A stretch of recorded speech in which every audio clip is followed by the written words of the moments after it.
Intelligence agencies in the government, all the way down to local police, have been using tech to invade on our privacy rights without a legal warrant from a judge?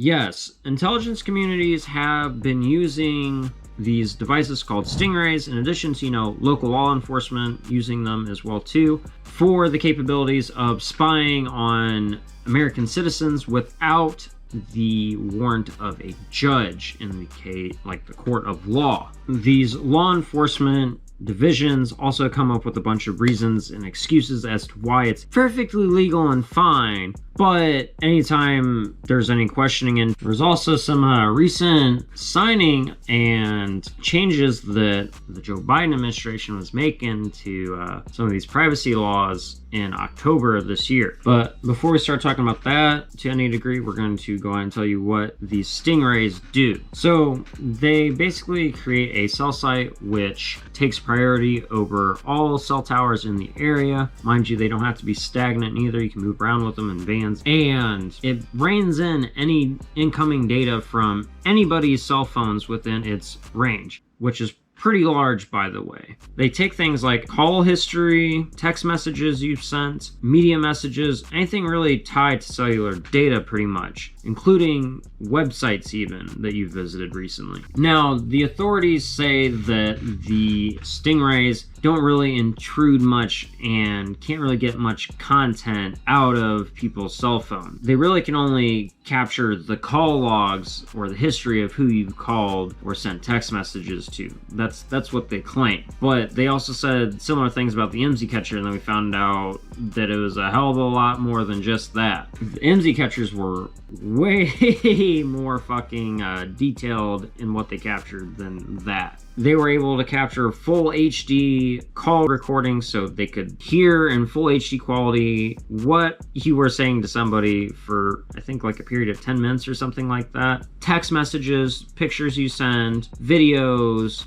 and other things as well too. Stingrays can get the calls sent, your text message history, even, again, websites you visited in the short run, and quite a bit of other things too. Not only that though, there's not really any regulations on these, so it's kind of like almost anybody can get them. You don't need a warrant or any sort of particular training for it, etc. It's just whoever they seem to deem fit to have it. Just kind of messed up, isn't it? Especially with the IMSI catchers. You literally can buy those fuckers. I've seen them on Amazon for sale. And we did a YouTube video on this where we go decently in depth about how the IMSI catchers work and how they've been used and all that stuff, which again, we'll leave at the end of this video in addition to a link in the description below. But it's really fucking crazy the shit that they do to spy on people without proper warrants, etc. from the court of law, like it should be. Now, these were originally made, the stingrays, for spying purposes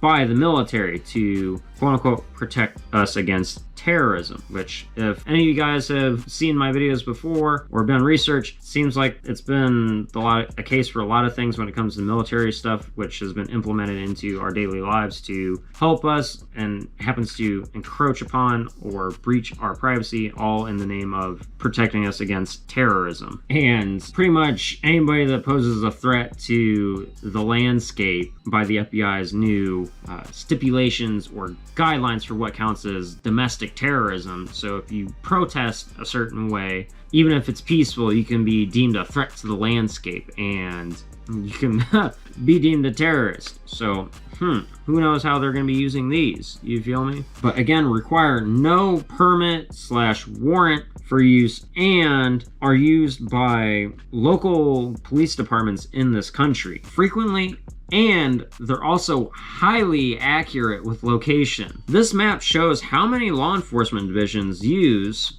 at least 73 agencies across 25 states. Government's got pretty secretive about its usage too. But all this is a violation of our Fourth Amendment Constitution rights, which is unreasonable search and seizure. Many people have been arguing this for quite some time now, throughout the period of when they were starting to be used. In October of this year, with little to no media coverage, by the way, Biden plus his administration revoked part of the Presidential Directive number 28, making it easier for the government to spy on its own citizens, like me and you, all in the name of, helping to prevent terrorism from happening, despite how much privacy it's violating and how little it actually helps to prevent terrorism from what we've seen with like the Boston Marathon bombing and 9/11, or shortly after rather. But anyways, today, if you have a cell phone, you basically have a walking tracking device, despite how many, privileges or conveniences it might provide you with. Say you have Verizon as your carrier,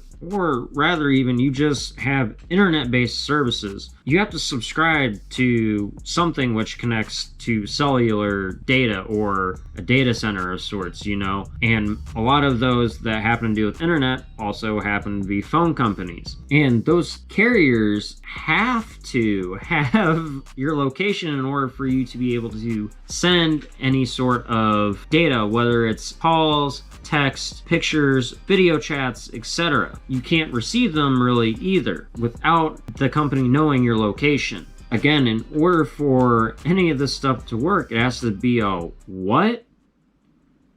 A tracking device, which constantly has to be traced/monitored, which are delivered through beacons that happen to be the cell phone towers.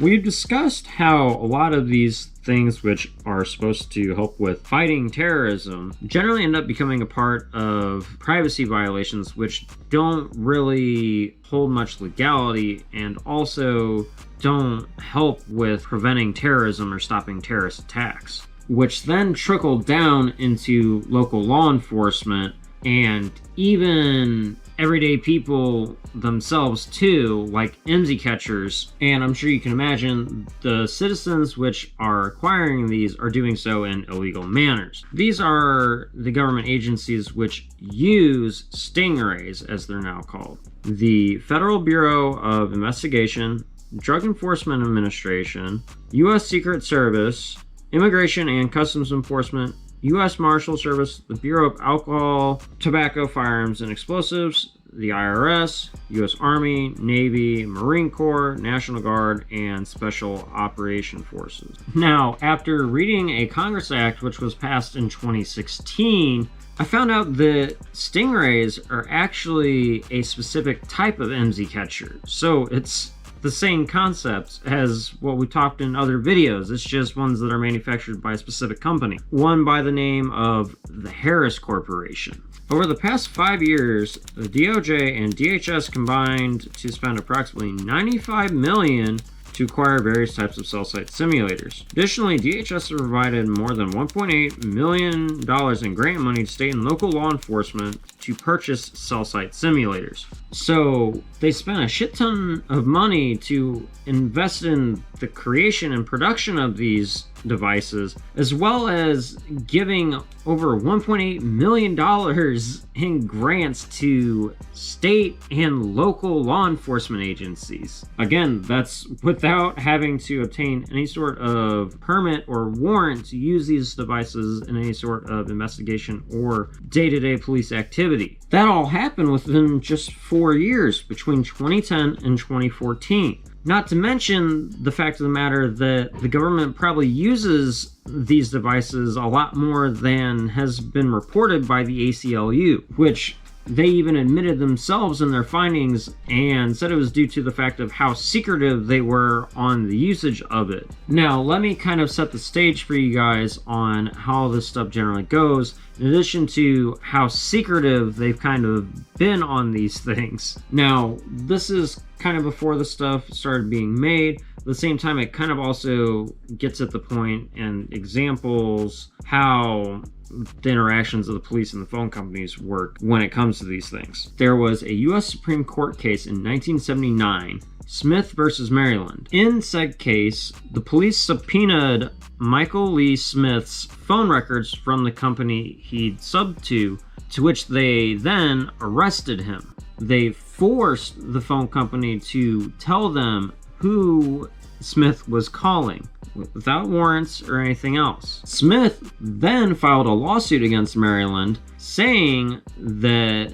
they were, stepping on his privacy rights and it violated the Fourth Amendment. To which they denied Smith and said, as soon as a phone is connected, you have all your conversation as a part of public domain. Once that happens, you yield all your privacy rights at that given point in time. That's pretty fucked up, right? You know what else is fucked up? The fact that you guys haven't hit that like button or smashed the shit out of the subscribe button yet. Really doesn't mean a lot to me whenever you guys do this. It also helps to get us further up in the algorithm to let people know about these things, in addition to helping them understand it's okay to question these systems that we live in and to make new ones and to just think independently. That's more than okay, Either way, I appreciate you guys very much. And with that being said, let's go ahead and hop right back into the video. Well, the same principle applies today with stingrays, which again are used without proper legal warrants and no regulations pretty much. So basically you barely have any privacy, if not any. The other thing that the system throws out there is that it's not technically violating any privacy because it only gets surface level content. Just things like who you're calling / texting plus when. So technically it's not really violating your privacy. But get this, newer models actually obtain and retain your phone calls, the texts you sent and received, plus the websites you've actually visited. So they actually do get more than just surface level stuff. They're getting what the contents are of your phone conversations, in addition to what all you've been visiting on the web. Doesn't seem very surface level now, does it? These devices pick up anyone's cell phone signals and gets their data, not just the suspects or the individuals in a case. Now, judges on several different cases could just be approving these things without really knowing what they're doing, and it's been like that too. Shocker there. Police also enforce laws like that too at times. I've had it happen to me personally. These are used pretty widely across the United States, as you guys could see across that map we showed earlier. If that's the case, then why is there so little known about this or coverage on these devices? Now, let's get to those examples I was talking to you about earlier. So, in ACLU's investigation, they had found out that local / state police agencies or officers were forced to sign non-disclosure agreements, so they could not reveal anything on these devices, including in court. They even had cases where they just completely dropped cases. For instance, they had one of these happen in St. Charles, Missouri, where they just completely dropped the charges in the case. A woman who had been convicted of being the getaway driver in several robberies that initially pled guilty changed her plea to innocent when she found out that they had been using a stingray device on her. Once she did that, the case was just dropped and all charges were gone. She walked a free woman after being convicted of being a getaway driver in several robberies. Really fucking crazy, isn't it? Isn't it also kind of like instilling you how secretive they're being about it? Then in Sarasota, Florida, right before ACLU and a local police department were going to discuss the usage of these stingray devices, U.S. Marshals came in right before it happened and confiscated all evidence, info, and documentation that was there on it to be discussed. And just everything was dropped about it. Nothing could be found on it. Little weird, isn't it? The fact that U.S. Marshals just came in and fucking stormed the place and took all of the data about it and dipped straight out. What are they trying to hide? Oh, you can't have that info. I said it's not for you, Sally. Don't spill a word of this to anybody. If you do, I'll lift your grounding. And I won't mention anything to the family about you trying those cigs. All right, Dad, that seems kind of fucked up though, doesn't it? Like, really gonna do this and let me get away with all this crap all just for keeping this a fucking secret? It's some pretty messed up stuff. It's all on that. Just do as you're fucking told. And remember, shh about this stuff. Nobody can know about it. Pretty fucked up, isn't it? Not only are they invading on people's privacy without proper legal warrants or permits and procedures to do this stuff, they're also hiding information on how they're used and what it does, letting people go away scot-free for not saying anything pretty much, or deciding to keep their mouth shut, when arguably they could be doing something really fucked up and they deserve to go to jail. In addition to, you know, having U.S. Marshals raid the establishments of people who are talking about it and what it could potentially be used for and what it does. Like, what's so important, or what's needs to be hidden so much? Kind of fucked up, isn't it? You guys kind of see why it doesn't make any sense, in addition to the fact of the matter that they're just able to spy on so much stuff with no legal, like, proper proceduring. This isn't legal at all to do. They can argue however much they want, but it is an invasion of privacy. It's against the Fourth Amendment. You're literally invading somebody's, like, privacy and their space, you know, that your phone calls between people are private, especially in the safety of your own home. That I feel like it's pretty hard to argue that that's not considered a privacy violation when they're able to steal that. Doesn't matter if it's connected to a company. That's not public domain. That's supposed to be a privacy thing. That should be a privacy thing between the company and the individual, you know, like confidentiality. I feel like that's just common sense and common decency, you know, not just be able to release records whenever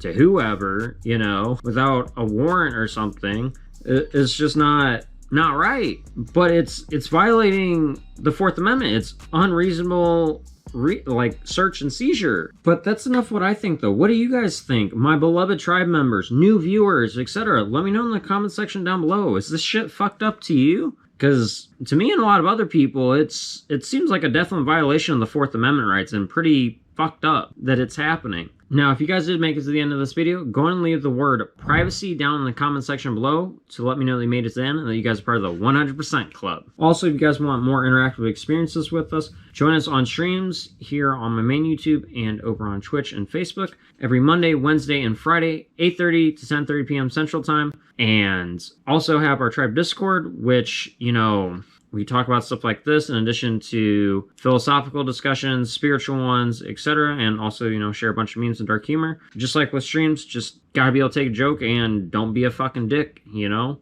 But if you guys like, check those out. I'll leave a link in the description box below for you.